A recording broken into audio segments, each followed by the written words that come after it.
What's going on, disc golf fam? Braxton Critcher back again for another video. Today is field work, and I'm really out of breath because I just did like a sprint all the way down this soccer field. I'm not in shape anymore. I just throw discs, I don't run.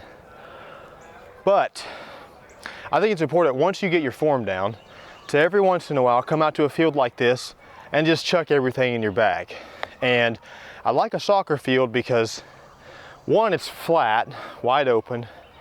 You can really get an idea of how far you can throw something. Two, normally it's not too crowded early in the morning except for today. There's about to be a soccer camp here, so I gotta hurry. And three, if there's painted lines on there, you already know some of the distances, you just gotta mark them off. So you know how far you can throw your disc.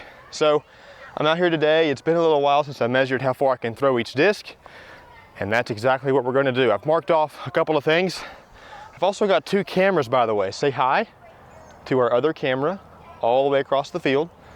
If you can see, there's some yellow sand containers. The first one down the line is 250 feet. The one after that is 300. The third one is 380, and my camera is 410. I don't think I'll outthrow the camera, but you never know. This could be very embarrassing. Could also be encouraging, I guess, to my game. If you see glaring holes in my form in this video, let me know in the comments, because I'm working on my game just like you are. And if you've tried something like this and have pointers for how I can get a better idea for how far I can throw a disc, let me know in the comments. If you haven't already subscribed to the channel, do that now. Get notifications for new videos. Here we go. First disc, a throwing, well, it's a putt and approach, but I tend to throw this disc. It's a challenger. Normally, I feel like I can throw this one about 300, so we'll see.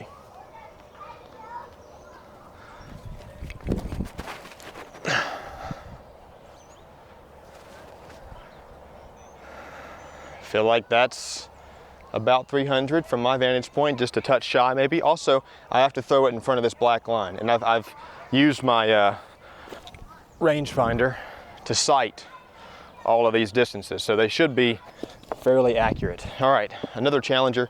This is the one I putt with, but it's a little more flippy. I'll throw it on tunnel shots. Oh boy, you can tell it's flippy. It turned over. I also rounded a bit. That one's probably 260. One more challenger. I throw this one a lot too. Might be a little bit wet. That's why I turned that last one over.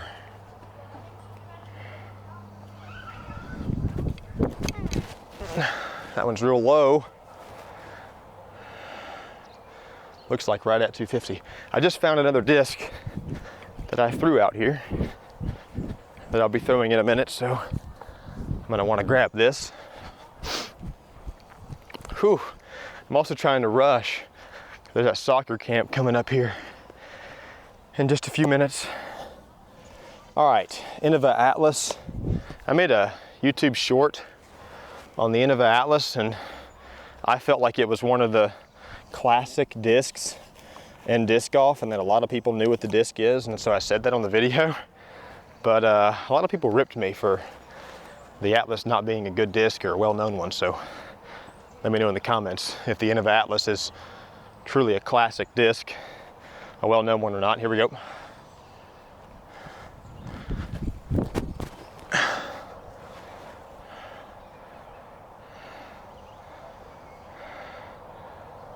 Maybe a touch under 300.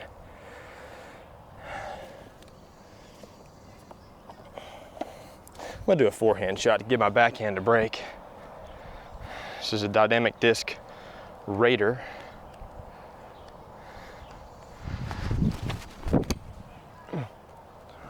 Right along the ground, but that got some good distance.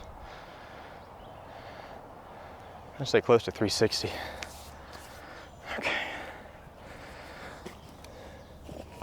Another forehand. Innova Boss.